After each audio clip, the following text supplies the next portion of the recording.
இந்த நிலம் எங்கள் உயிர், இந்த மக்கள் எங்கள் பலம்.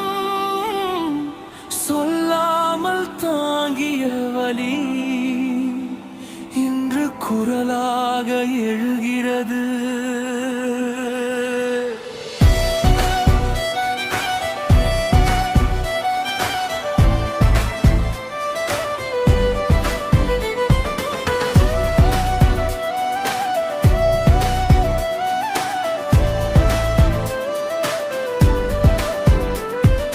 மண்ணின் வாசம் நெஞ்சில் வாழும் மக்கள் பாதை நம்மை அழைக்கும். கைகள்